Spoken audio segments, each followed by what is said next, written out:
This episode of the Anxiety Slayer podcast is sponsored by Cozy Earth, the world's leading bedding, bath, and apparel company. Get up to 35% off site-wide when you use the code SLAYER at CozyEarth.com. Welcome back to the Anxiety Slayer podcast. I'm Shann Vanderleek, and today I'm speaking with Mark Odland.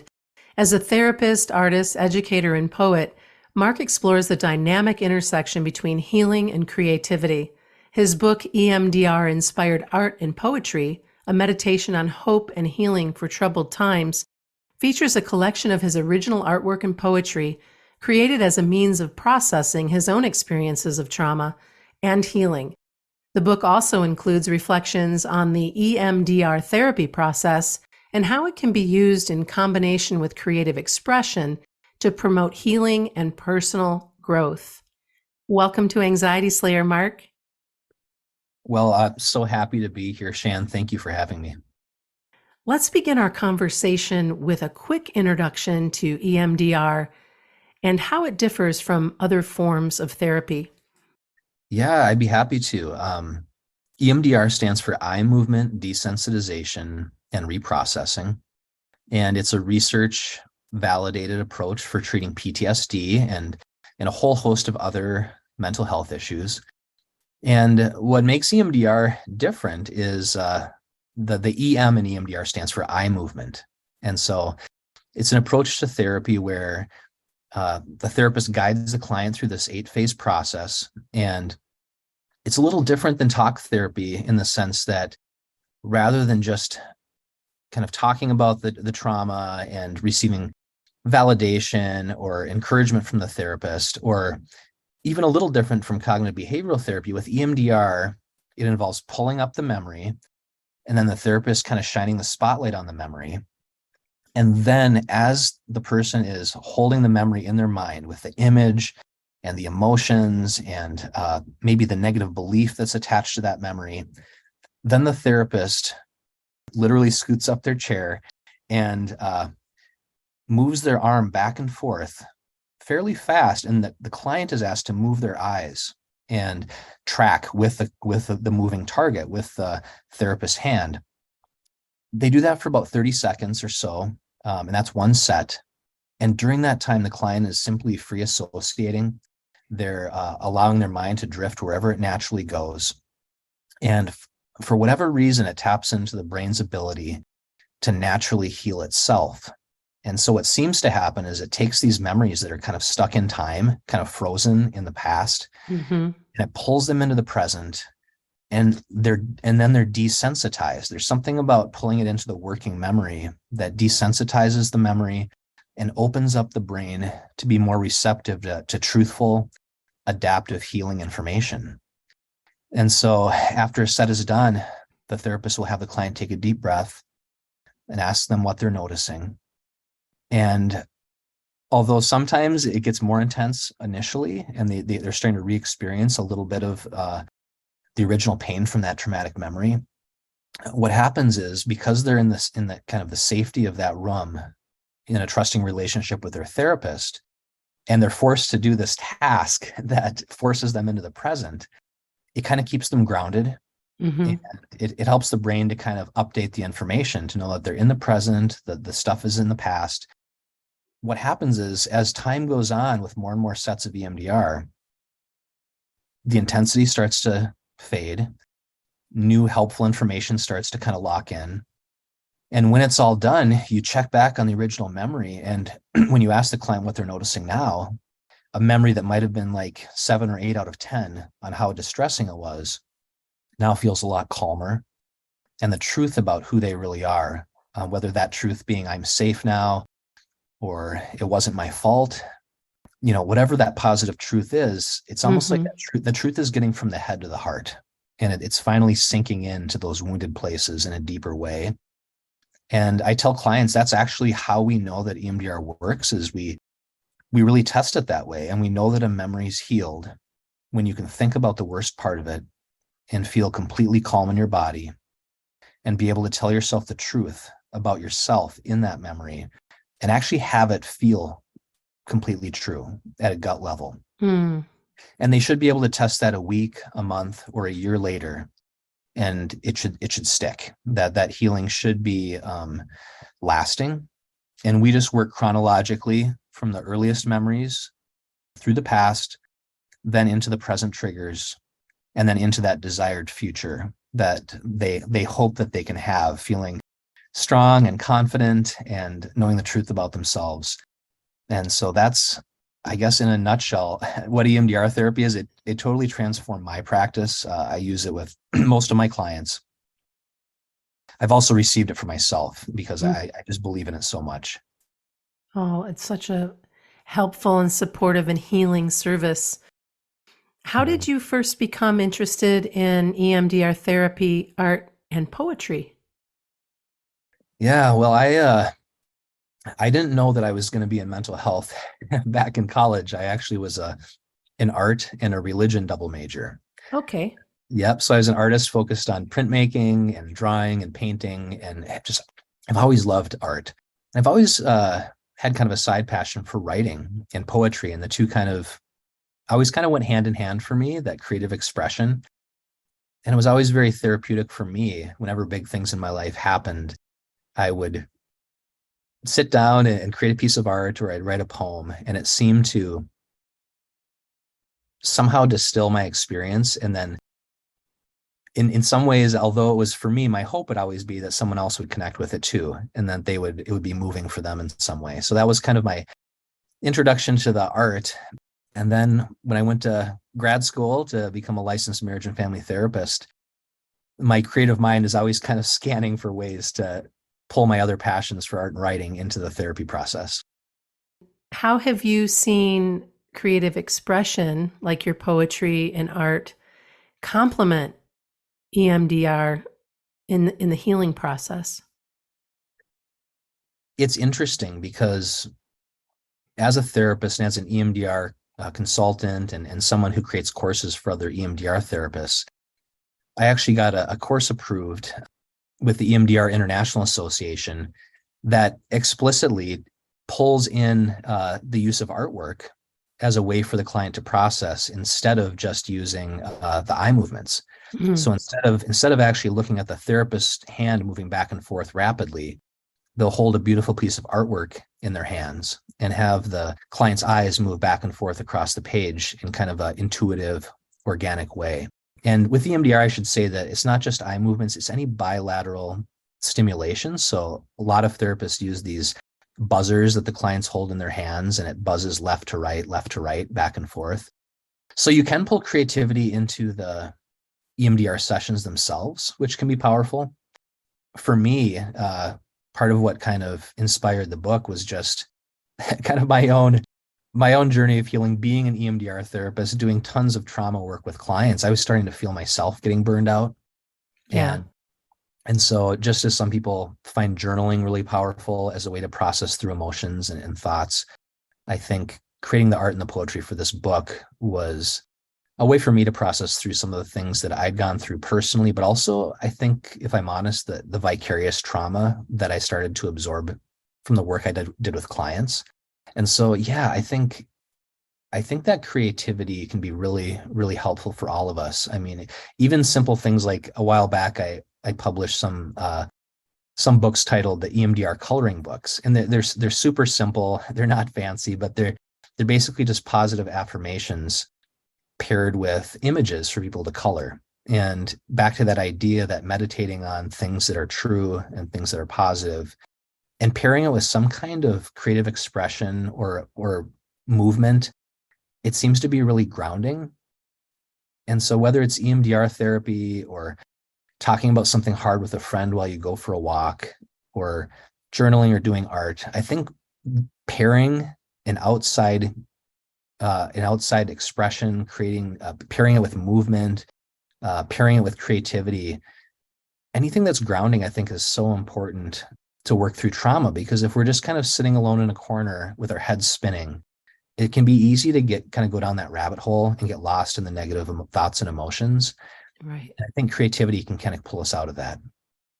Absolutely. I love that. I know that journaling has been such a big part of many of our listeners' daily practice, Mm-hmm. and many are artists as well. And I love to paint and I love to write Oh, as well. And I find that there's something so grounding and healing about it. Like you said, it just gives you a moment to explore and express and be somewhere other than trapped in yeah, thoughts that most of the time are not even true and not even your own voice.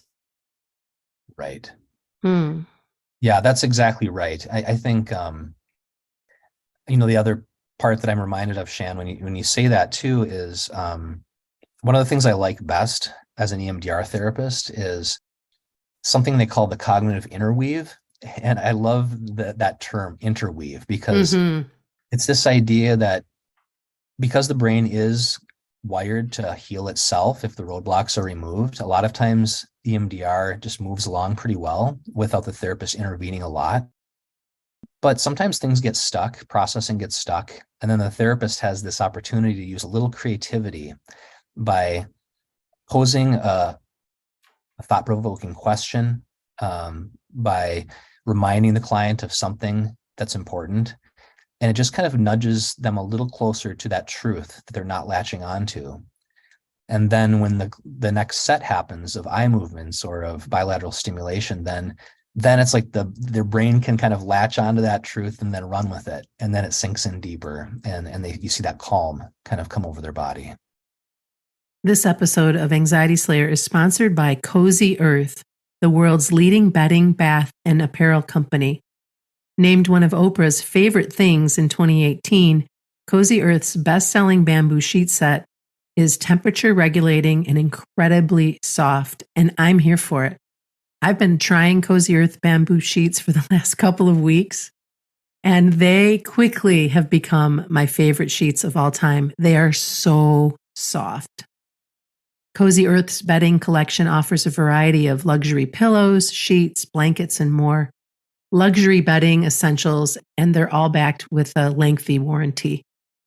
Get ahead of your spring cleaning with fresh new bed linens from Cozy Earth, made from luxurious, high quality fabrics you won't find anywhere else on the market. And Cozy Earth provided an exclusive offer for all of our listeners today, where you can get up to 35% off site wide when you use the code SLAYER at cozyearth.com. That's cozyearth.com. Anxiety Slayer is also in partnership with Pure Spectrum CBD, and we've been testing their products for a few months before bringing them to you. And I must say that I think the CBD oil, the drops that I take at night, have been really helpful for sleeping. And I've also found that their bath salts with CBD are really lovely. I love my evening baths, and to have a little bit of this salt with the CBD is really nice. How about you, Ananga? Yeah, I've been trying the pain relief salve, the relaxing lavender salve, which smells really beautiful. And it's been helping me very much with muscle pains that I get in my legs and shoulders.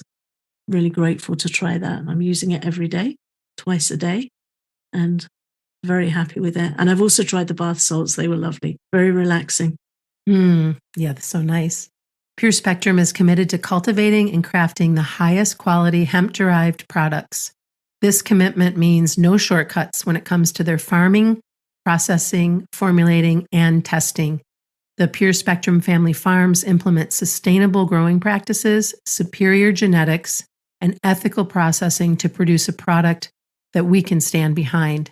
Anxiety Slayer listeners can get Pure Spectrum CBD products for 15% off with the coupon code SLAYER at purespectrumcbd.com. What advice would you give to someone who is interested in using creative expression as a means of processing trauma or emotional distress? That's a great question.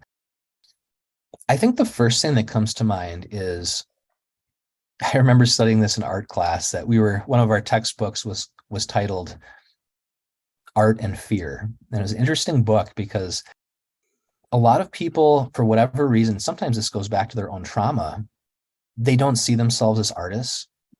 They maybe feel like I'm not talented, I don't know how to do that, or maybe they had someone tell them that they weren't good at art, or they weren't good at writing, or they weren't good at singing.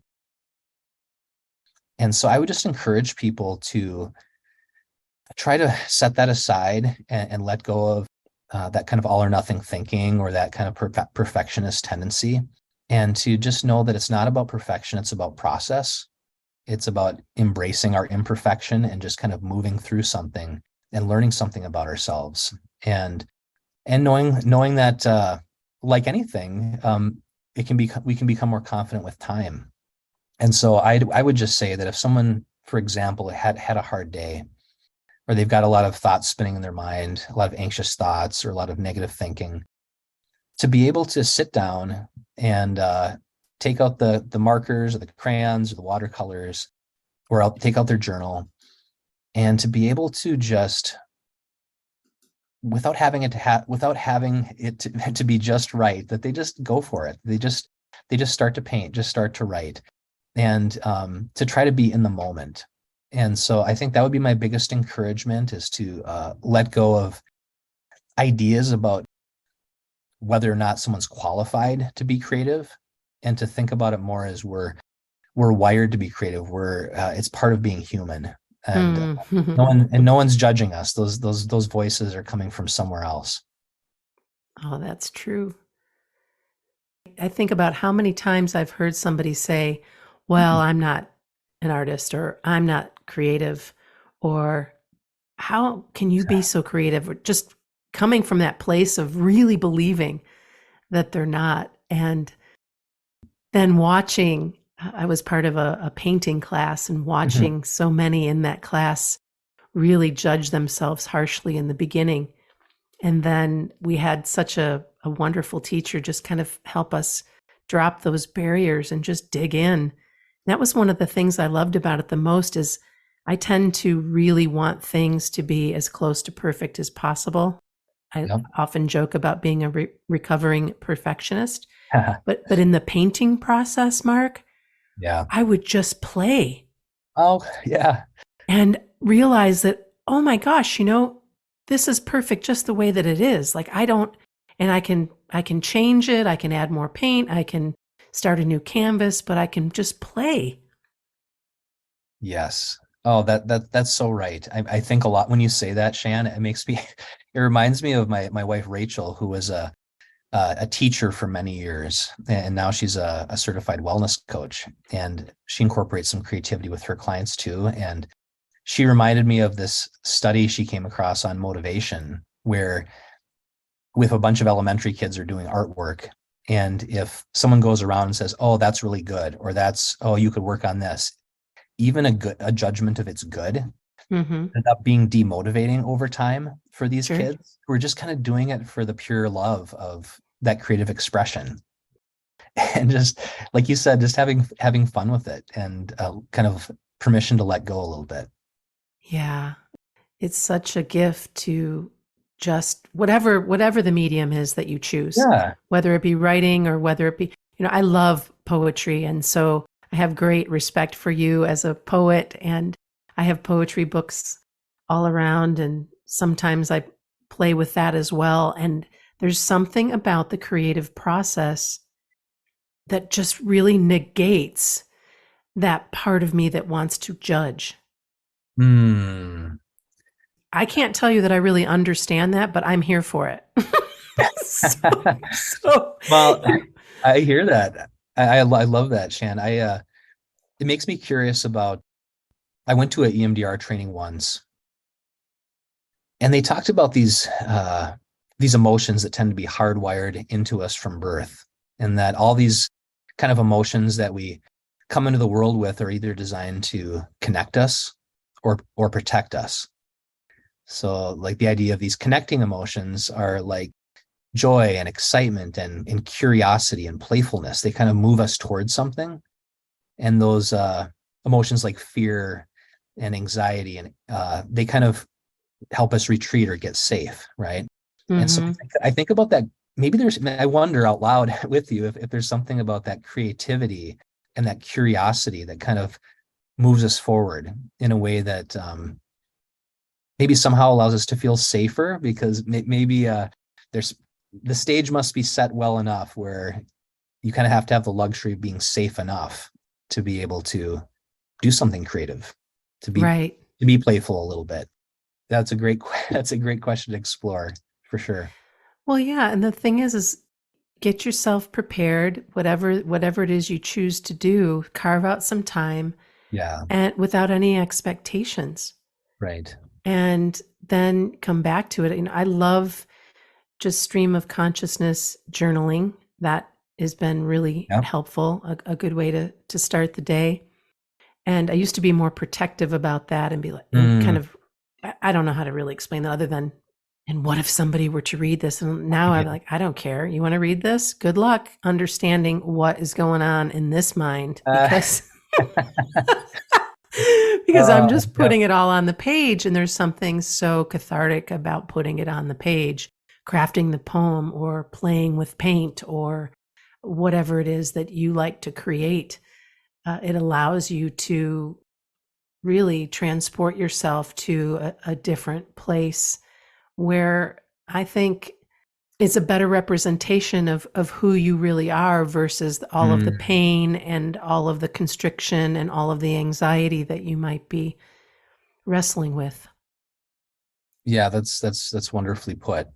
I think you're so right. And I think there is something about that creativity that connects us to deeper things, whether someone would call it spiritual or not. That idea that Mm-hmm. metaphor and symbol, uh, sometimes they convey truth in a much more deep and heartfelt way than maybe simple words or descriptions could do for us. And so I think there is something to that. Would you be open to sharing a poem about using art and poetry as a part of a larger healing process from your book, from EMDR Inspired Art and Poetry? Yes. Well, I'll give an example. One of the poems I wrote was titled Burnout. And it's a kind of a snapshot into time about how I was feeling as a therapist, being really burned out. And through the poem, I really try to find metaphors. And for me, part of how I operate with poems, writing poems, is I connect with my feeling. I connect with the deep emotion that I'm trying to convey. And then I try to imagine if there were some kind of image or metaphor that could somehow somewhat capture that feeling, then I'm going to try to put that on a page and see what Mm. happens. Right. So, Mm-hmm. so this one is titled Burnout. My eye bags are smoldering, cushioning sunken shadows where sleep and rest should be. The fire of compassion dying, embers of empathy occasionally flicker. Too many thoughts, too many times, two hearts were shredded. Finish the progress note, answer emails. Invisible blood pools beneath my feet. Talk about capturing everything you were experiencing in that moment. Yeah. Yeah. It's interesting to reflect back on that, because even though my experience is unique, I have had a lot of other therapists who've read those kinds of poems say, oh my gosh, that really connected with me, something that I'm going through. I think kind of in the wake of COVID and politics and all these difficult things that people are experiencing, just in their daily lives, I think a lot of people can connect with those feelings of being overwhelmed or stressed or burned out. And if nothing else, for people to know that they're not alone with that. And but there is hope, and people can work through that, and they don't have to work through that alone either. Yeah, you had a quote, I don't know where I found it, if it was in the book or on your Mm-hmm. website, that we are living in a world in which we all feel pain, all need Mm-hmm. healing, and all long to be loved. And I thought that was just so poignant. Oh, well, thank you. I think so. I think there's so much good to be gained from doing the deep work of trying to understand other perspectives. People come from different places than us, and so I think that's valuable work. And I think at the very same time, looking for those common threads that go cross-culturally, that just kind of unite us as human beings. I think that's so important as well. Yeah, if we could just learn to be kind to one another and practice dropping the judgment, which I know is a big ask, depending on how you've been raised and what you've learned and your experiences. But even to just continually focus on, it might not be judgment, but that's just for the sake of an example, to kind of catch yourself every time a judgment comes up, good, bad, right, wrong, black, white, whatever it is, to just be like, wow, that is interesting. Interesting point of view. I have that point of view is something that I learned doing work with access consciousness, to kind of bust myself when I'm judging. And what I've noticed for most of our listeners, and myself included, is we judge ourselves the harshest. Yeah, I think you're right. I think back to, it kind of brings me back full circle to what we were talking about with curiosity. I think that's helped me so much as a therapist, because we all have our own biases, but if I can really put myself in a mode of being curious, then whether it's on the street or with family or friends or a client, if someone says something that kind of triggers me a little bit, rubs me the wrong way, maybe it's a different worldview than I have. If I can take that deep breath and then I can get curious and ask myself, wow, I wonder what life experiences they've had that have led them to this point where this makes sense for them.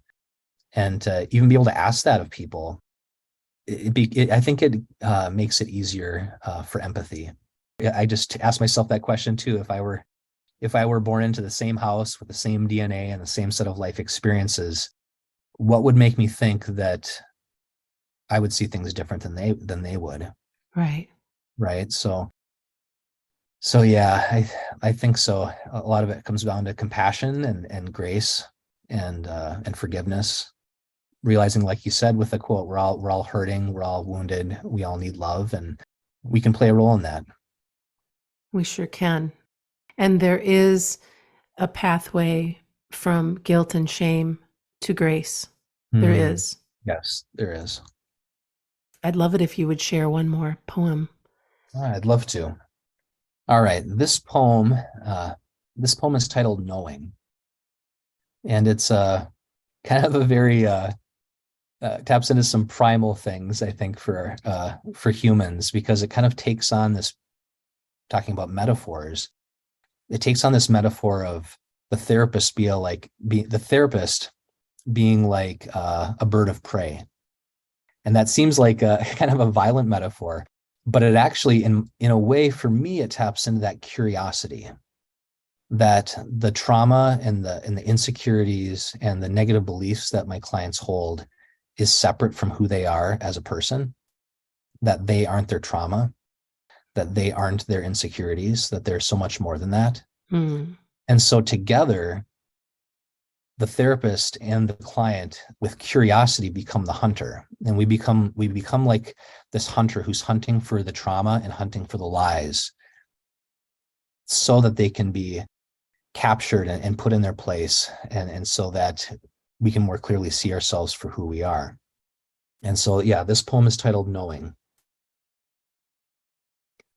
I watch silently as trauma scurries below, unaware that it is prey, blood on new-fallen snow. I glide silently as moonlight crispens above, unaware of my talons' grasp. I destroy my prey with love. Oh my goodness. That is so beautiful. Oh, well, thank you. And what a great, the imagery. I live in a place where I see eagles all the time. Feel very lucky that that's the case. And so I was just I could just watch it in my mind. And I'm not usually even visual, but because I have that experience often, I could go to that space and be like, oh yeah, that's so true. You have that Mhm. that eagle eye view of something that you can absolutely destroy with love. Mm. Wow. I think what I'd like to do to close today is have you go wherever you'd like to go if you want to share a personal story of how poetry and EMDR therapy have helped you or one of your clients, something where you had a profound moment of overcoming a difficult challenge. Mhm. That would be an awesome way to close our conversation. Yeah. Well, thank you. Well, I think what I would share is that I think one of the things I've learned through my own process of kind of burnout and healing is that choosing that hard path of vulnerability, yeah, it's not always easy, especially I think for men. And so that's something that I've chosen to do over the last couple of years, imperfectly, of course. Yeah. But I ended up taking a kind of a short sabbatical. Well, not even short, but I took a sabbatical from therapy and just focused on running our clinic. But during that time, I kind of knew that this was kind of a critical time in my life. You know, I've got a wife and 4 kids, and I wanted to make sure that that I was intentional about my healing process, and I didn't avoid the things that are hard. I didn't avoid those hard emotions. It was kind of this culmination of feeling burned out from therapy, COVID hitting, and then my dad nearing the end of his life. And it all kind of came at the same time. And so I'm just very grateful. I'm grateful to God. I'm grateful to my family. And I'm grateful to the support that I had. And so for me, it looked like connecting with my own therapist. It looked like going on a retreat with my wife for those who are experiencing burnout. It looked like writing this book and choosing to be a little more honest with people when they ask how I'm doing, to not be totally fake and Yeah. be Yeah. able to, you know, it's most people kind of want you to say, oh, I'm good, so that they can move on to the next thing. And but with certain people that I really trusted, to choose to open up more fully Yeah. and take that path. And so I think those steps of vulnerability are so important. And it's interesting how our own trauma can actually give birth, giving birth to new things, new life, new possibilities.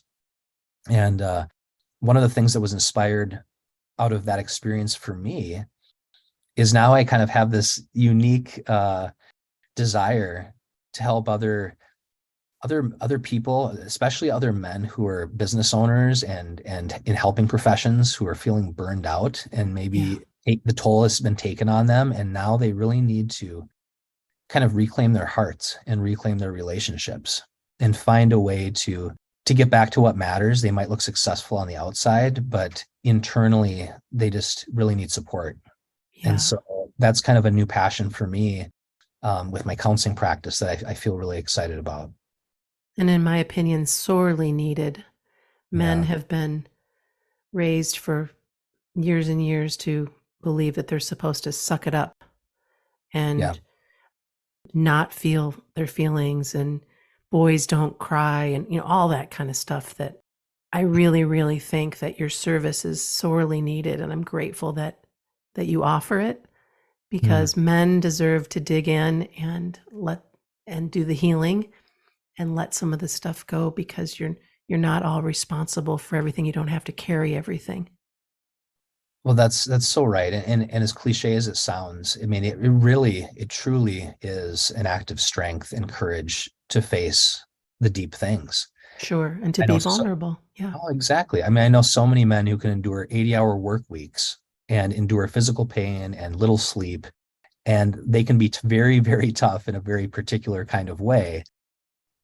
And it takes a process for them to open up to say, do you trust me enough to guide you through this kind of emotional surgery of Yeah. EMDR? But to really get to the heart of what's going on, and to know that there can be so much good and so much peace and hope on the other side, if you're willing to face that. And it's so worth it.